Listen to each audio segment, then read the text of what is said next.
Hey everybody, really excited today to have my good and old friend Nicole Rodrigues with us today. For those that don't know, Nicole is the CEO and founder for NRPR, a PR organization out of Beverly Hills.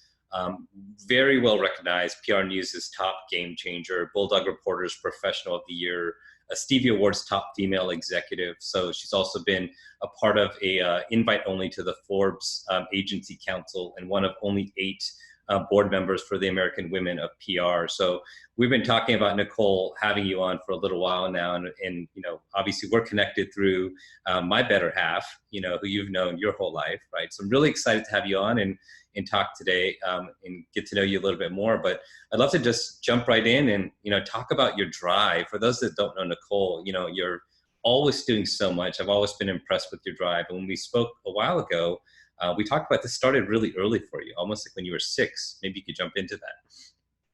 Yeah, well, it's great to be on the show, so thank you, Ollie. It's exciting. So yeah, I guess my drive really did start when I was really young. I got my first taste of leadership, I would say, yeah, around 6 years old, 5 or 6. My grandmother ran a daycare, and I was the oldest grandchild. And so obviously when my mom would go to work, naturally I'd go to Nana's, and being the oldest of her grandchildren and the favorite. Of course. I'm like, favorite, I claim it. So she would kind of guide me along, right? It was like, okay, I'm Nana's little protege, and she would give me responsibilities here and there. And with the daycare, it was almost like I had some sort of weird leadership role that I just took on. And so when even the big kids, they'd go away to school and then they'd come back, I was still dictating who sat at the big table and who sat at the little table. I was like, well, you weren't acting right today. I think you're going to have to wait. And I'm just like sitting here thinking about like, okay, well, when did Nana teach me about respect and manners? And did they put their things away on time? Were they asking politely? And it was, because she had a big table, it was like her dining room table, and this cute little Smurf blue table. And I remember having to assess, like, all right, we need to go in shifts, and we need to make sure that everyone has proper elbow room. All right, here's how we're going to make this happen. And it felt so right, like 5 or 6.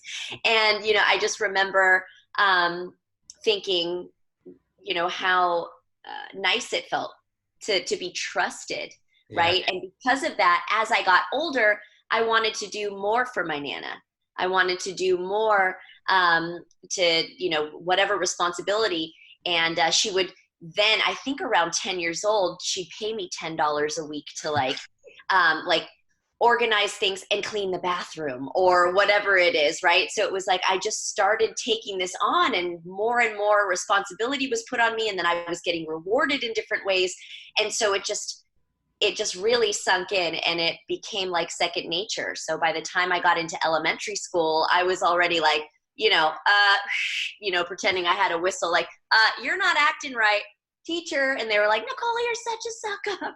And I'm like, no. You should be at the back of the line now because you're not doing this right. So it's really funny how things like that can shape you and stick with you, but it's never left.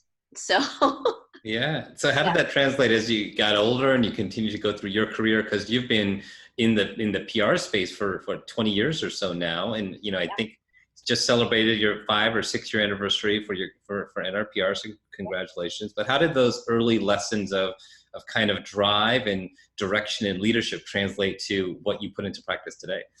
Yeah, I mean, what it really helped me with was understanding what motivates and drives others. I don't think people realize is that in order to be a leader, people have to want to follow you. And if they don't want to follow you, you're not building anything. You're not accomplishing anything. And I don't care what anybody says. We are put on this earth to have community and have others around us. No one CEO can lead an entire organization alone forever, right? And I knew that. And that was why NRPR Group started as a company called NRPR Group, even though when I started the company, it was just Just me. you. It was like I knew in order to actually have a real company, I didn't want to be a consultant and work within other companies as a single person. I knew I wanted to have a company and lead. So I think those early lessons just taught me how to gauge what fired people up, what didn't work, what worked for me in terms of partnership, right? Because personalities are all different. Just like in relationships, you're going to vibe with certain people and you're going to not vibe with others. And that's okay. I think it really just depends on how well you know what your vibe is, right? What wavelength or frequency are you on? And for the most part, I'm on hyperdrive. If you can't keep up with hyperdrive, you're not going to like being on my team. Like, that's just what it is. I've never understood, I always say I've never understood lazy energy. It doesn't make sense to me, right? Can I calm down and be chill? Of course. When I'm at home, watching TV, wanting to relax, and I have my downtime, yes. But when I'm at work, it's warp speed. It's everyone is accountable, including myself. And let's go for it, because there are always going to be goals, right? We don't get complacent. So that really, really helped set, set a stage for how I went into junior high. I mean, Sonia and I have known each other since we're 12. Like this is the same 12-year-old, who was like, well, eventually in high school, I'm going to run for student council. And then I'm going to be in a marketing group. And then I'm going to be homecoming queen. And then I'm going to do swimming and cheerleading. Go. It's always been who I am. So, It's a great standard, and I feel the same way. And for those that know, Sonia is my wife, and Sonia and Nicole have known each other for forever, and I feel like you and I have known each other forever, even though we just met just last year for the first time, and we sat there having a meal saying, is this the first time we actually physically met, in the digital world? I recently read or was listening to Aubrey Michaels on Tom's show on Impact Theory, and he stated it's good to be present and be grateful for where we are. It's not a matter of judging yourself, but we can always do more, right? And that's kind of a debate we have at home all the time, of accepting ourselves fully and being grateful for all the gifts that we have, but still, what more can we do?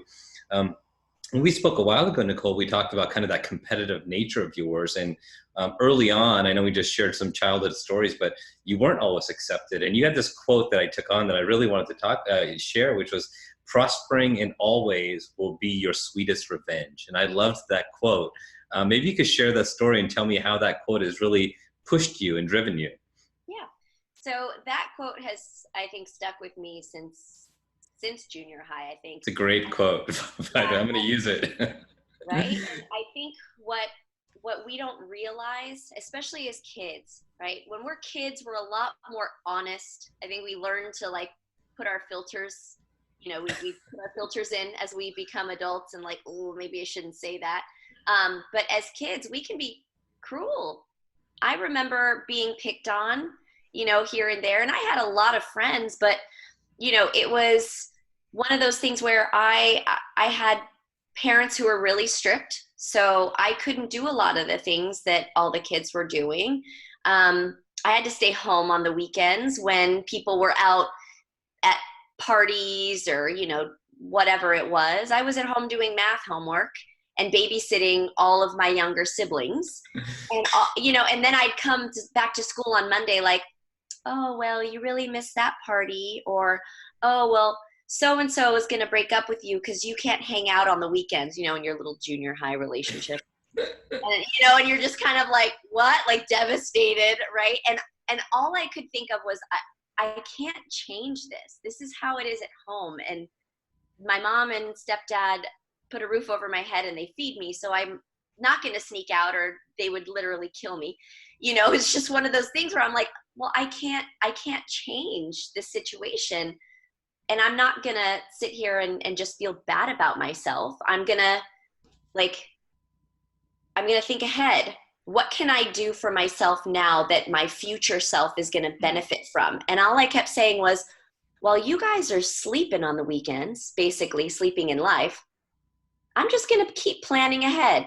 I'm going to do my work. I'm going to eventually go to college. I'm going to figure out how, like on the weekends too, I would like work out. I'm like 13, 14 in the gym. We had a little boxing gym, whatever. I'm like, I'm going to keep my body on point. So even after high school, that's going to look good. And then I'm going to do this. Like, and I just kept like, all right, just stacking it up in my mind. And so that way, when I went to school, it was kind of like, no worries. I hope you had a really good time this weekend. Fine. And I was just setting an example of, just accepting where they were at, accepting where I was at, and knowing that you guys are all going to be wrong about me and about what I missed out on and about, what I stood for. Because I was also like, they said you're square, I was straight and, I didn't try drugs in high school. I didn't drink. I didn't do any of those things. So you have the peer pressure. And all I kept thinking was me staying away from all of those things is just going to benefit me in the end. And I'm going to be wicked successful. And you guys are all going to see that that is what it takes to have a good life. I was already planning for my future. And that, sat with me, that I was like, okay, this success, it's going to be all the revenge I need. I don't even have to do anything to you except succeed, and you'll see. And that's all. I love stories like that. It always reminds me of Gary Vee when, he talks about, he didn't work and he just hustled through all the weekends, and eventually it pays off with that compounding effect. You and I never really talked about this, but I'm curious now, when you had that, plan that you're creating for yourself, kind of that future self, was it actually something you were visualizing and kind of manifesting? Because I don't think you and I talked about that. And I'm obsessed with visualization and manifestation. So tell me about maybe an early stage where you started to create your future self. And we're just going off the cuff here, guys, but I'd love to hear your take. No, I love this. And I do mention it in the book because I think it's so important, right? I think if you have a clear vision for at least what feels good to you, right? Like your avatar, right? It was probably around 8 or 9. And I know this sounds weird, or it could sound weird to the wrong person, right? So I'm just going to put it out there. But I do remember knowing how like tiny I was at 8 years old. I mean, I probably weighed 5 pounds, right? I was tiny and I had all this curly hair and, my like, I don't know, like not developed body at 8 years old, and just like, and it was very obvious to me, because as you're seeing other people grow, it's like, wow, some people are taller, some people are heavier, some people are lighter, some people, you're watching all these things, and I'm just thinking, I weigh 5 pounds and I have all this uncontrollable hair, and what am I going to do with all of this? And I remember, because my mom was pretty young when she had me, my uncle was like, I adore my Uncle Danny with everything. He still lived at home. So when I was at Nana's house, Uncle Danny's room was pretty much off limits to everyone but the favorite. So it's like I would go into his room and I'd see these posters of women.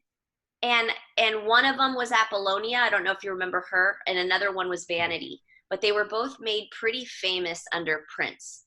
Like they were put in his movies, right? Like Purple Rain and whatever. And so, I think Vanity was in The Last Dragon, if you've ever seen that. That was like a Motown movie. So I just remember looking at them up on the walls and thinking, well, we have the same color skin and their hair's kind of curly and big like mine, and they're beautiful. Like they were just beautiful.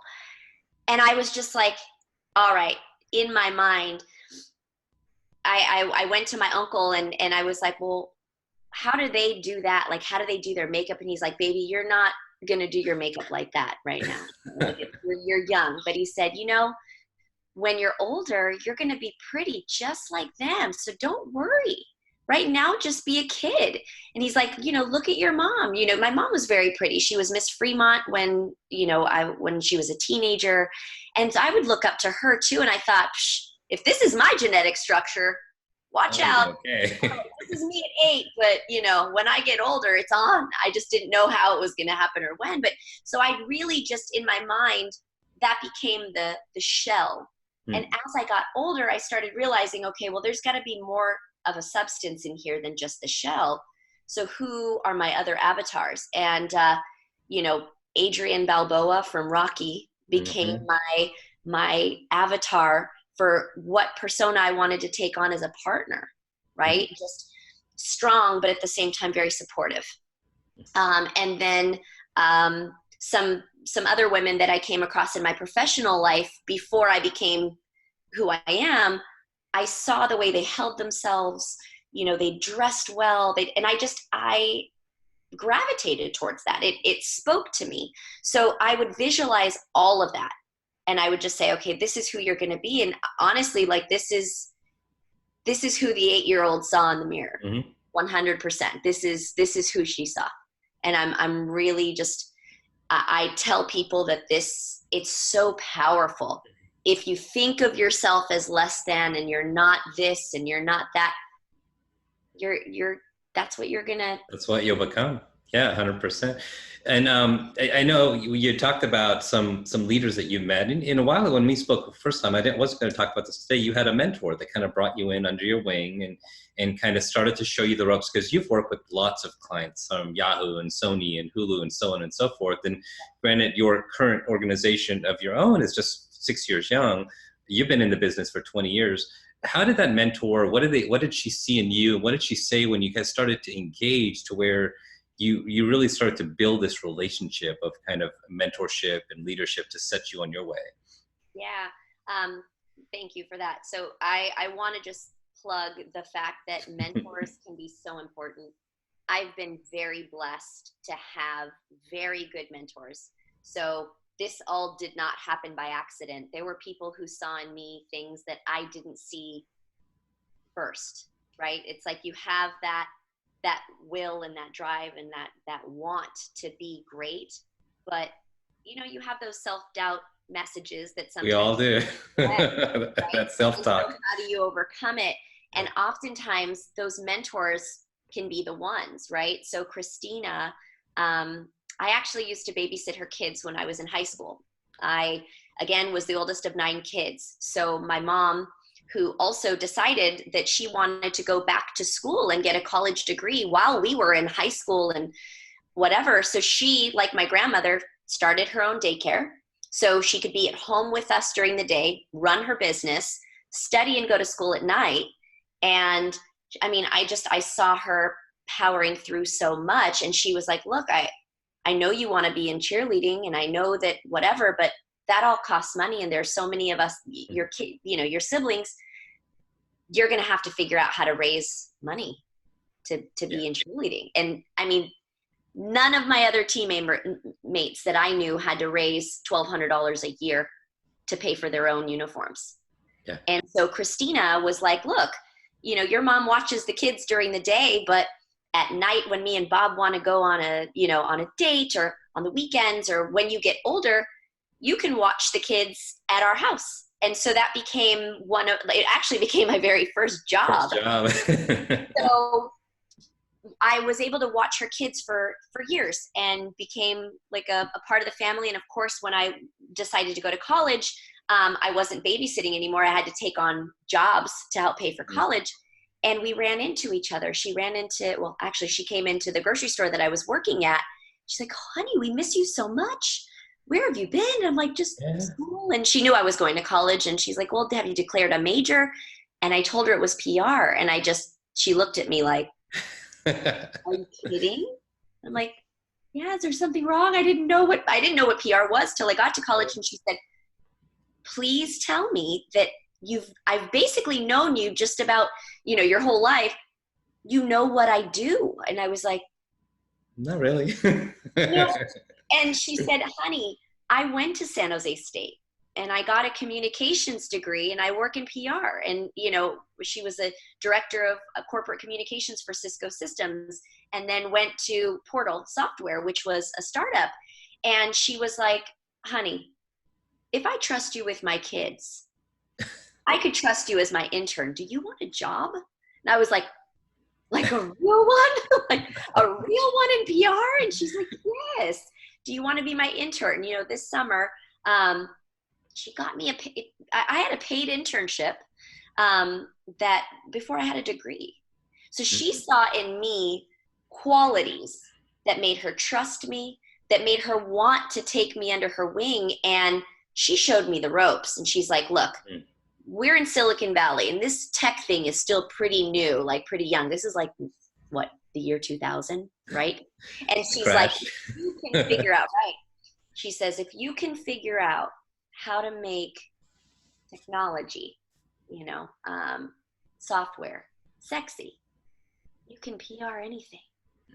You know, and so she just made me believe, you know, and it was cool because before then, I actually remember she was actually doing the PR. I don't know if you know the Great Mall in Milpitas, but she, you know, arranged that launch. And I just remember being her sidekick, blowing up balloons and all of that stuff. I was still in high school. It was just whatever. But Christina, you know, and Bob, her husband, who was a restaurant manager, gave me my first paid job. So these were two people, two adults who saw in this tiny little teenager just things that I didn't know. And I just, anytime they asked me to do something, I would. And it has, I couldn't be more thankful for what it is they saw in me. And just, it was great. So from there, I got this, I don't know, this impetus to be a mentor to anybody who wants the advice and who needs it or whatever, because I do recognize how much that that did for me.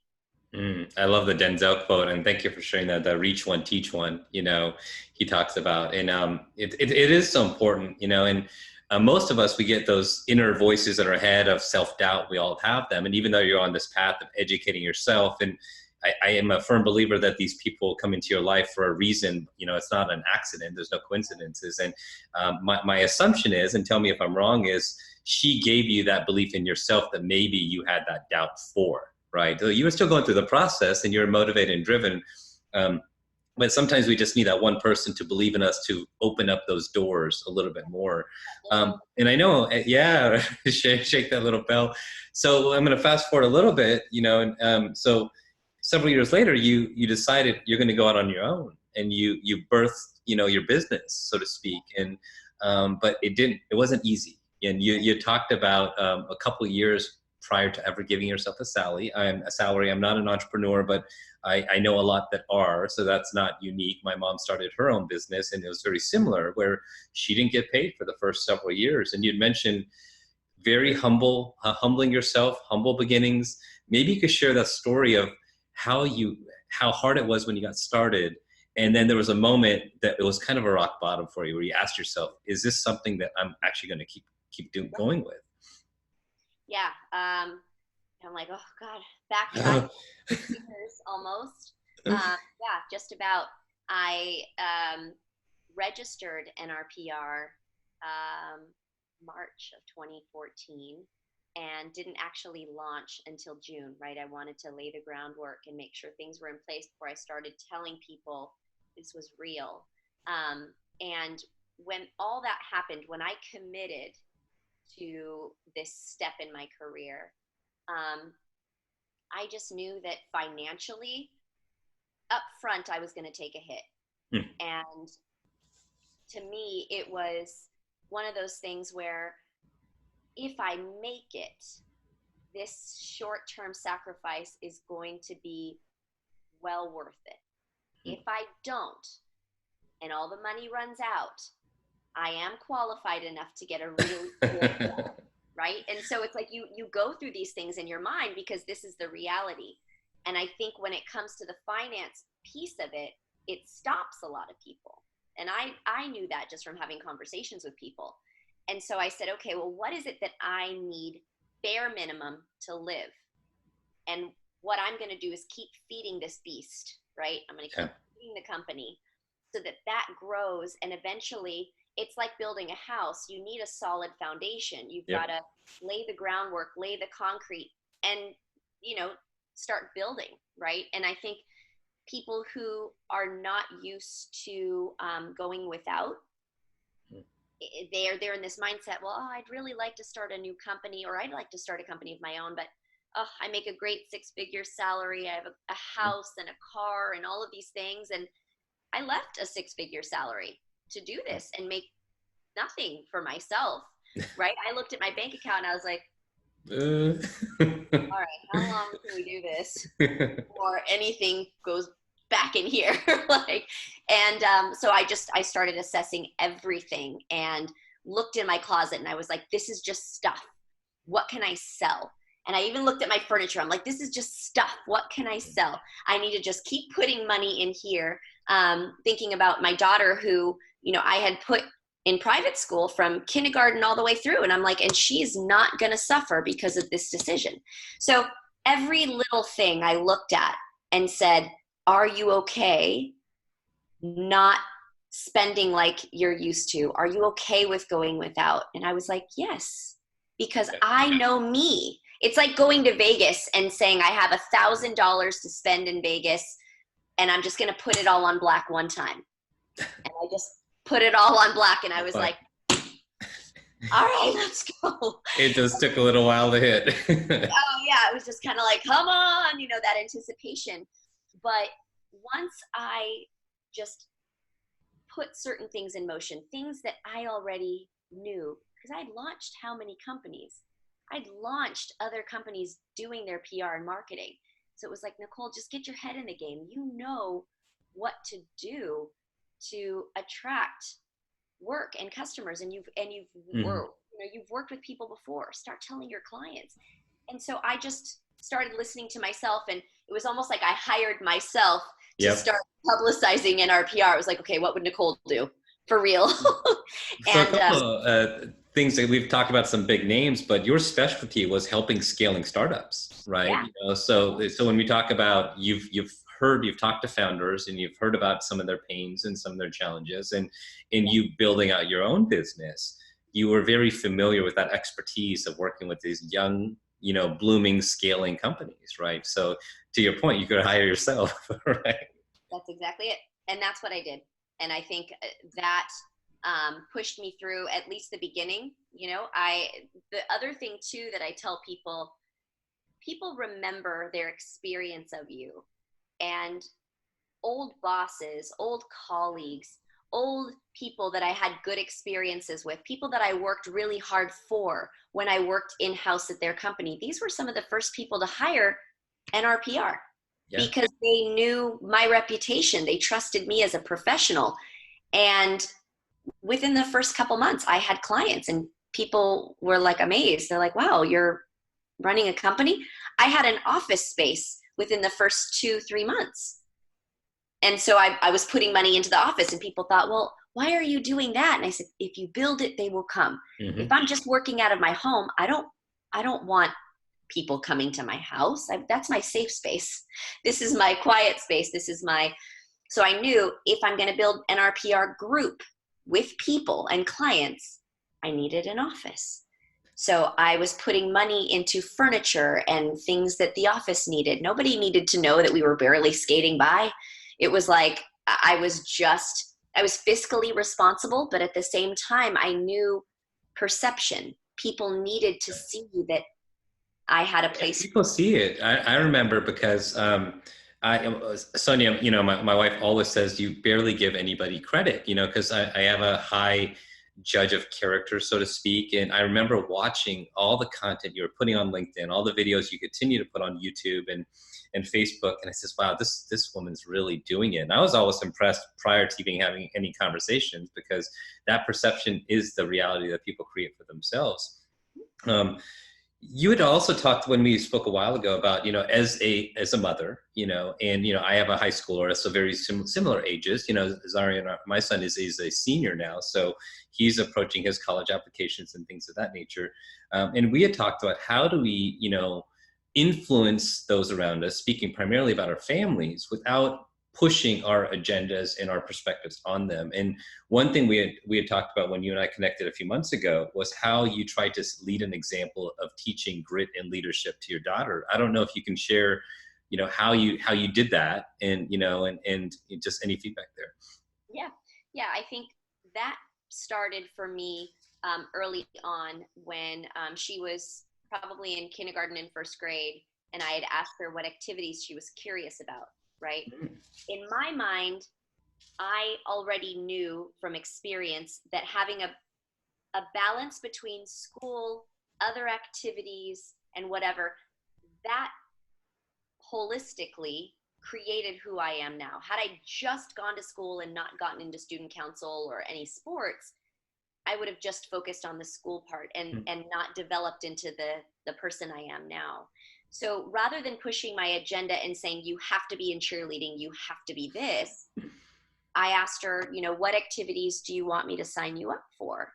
And she had some curiosity towards things, and I made some suggestions. I was like, well, what about, you know, martial arts, whatever. They had some programs in her school, and chess. I wanted her to, you know, really work that in. So she was like, okay. And then I signed her up and she committed. And I remember there was one point where she was like, Mom, I don't know if I want to do, you know, martial arts anymore. And I was like, here's one thing I'm going to teach you. You said yes when we signed you up. Commitment. When you commit, you keep your word. You go to practice. You give it 100%, or you're never going to know whether or not this is for you. And at the end of this year, after that commitment is over, Yep. if you still feel in yourself that this is not where you want to go, we'll replace this activity with something else, right? And kept her in. And then she kind of followed that path. She knew, okay, if I'm going to have Mom sign me up for something, I'm going to commit and I have to stick with it. But I let the activities become her choice. She gravitated towards cheerleading without me even telling her. Yep. I mean, it was like, I hope please, I hope so. You know, and then by the time she got into high school, you know, she became a cheerleader, and it was awesome. Yeah. But it wasn't something Mom was forcing on Pushing her. on her. I have a similar story. I reminded Sonia recently where when my son was probably in middle school, he got walking pneumonia. He just got really sick and this cough wouldn't go away. And he was running track at the time. And at the time he had qualified for like whatever it was, like we lived in California at the time. So it was like the Northern California regional championship and, so on and so forth. And I remember getting him ready to go that day. And my wife was like, what are you doing? I says, we finish what we start. And I says, I don't care if he falls in the pit. We'll drive right home. She says, but it's a 2.5-hour drive. I says, it's okay. Because I want to teach him, no matter what we do, we finish what we start. And I still let him know that's one of the proudest moments I had as a father, that not only did he still qualify, but he ended up going and toughing it out and coughing up, with an inhaler up the runway. It's like that Hitch movie where he throws the inhaler right before he runs, right? But it's really important to teach those type of values, One thing, Nicole, that's always really impressed me outside of everything we've already talked about whenever I talk to you is your commitment to giving back, and not only financially, you've voiced to me a big part of how you view your abundance and your growth has been your giving back financially. But it was also the organization that you have called Young Dreamers. Maybe you could tell us a little bit, a plug about Young Dreamers, what motivated you to start that? What is that organization about? Yeah. So Young Dreamers, I spun out, I guess it became my second company 3 years into, about 3 years into having NRPR. And I guess the impetus for that was the fact that by that time, NRPR had caught a little bit of a stride. And I knew as long as I keep doing this and just reinforcing and making the team stronger, making the structure stronger, like I'm going to have a successful business. As an early business, it was already getting to that point. And I thought, I remember the little girl who, lived in Fremont on Omar Street and, wasn't sure about whether or not she was going to make it, right? Like I came from a middle-class family where, again, I was the oldest of 9 kids. I didn't have a lot of abundance in my life, but I had a mom who really just gave me the mindset that I have now. And, my dad also, who was just, this little guy, but he was like featherweight boxing champion. Hey, don't knock the little guys.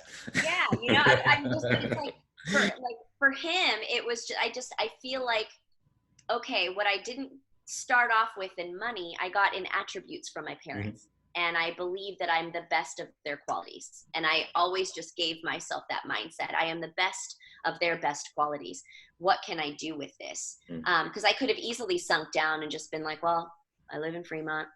It is what it is. And I don't have this. So I went back to schools in Fremont.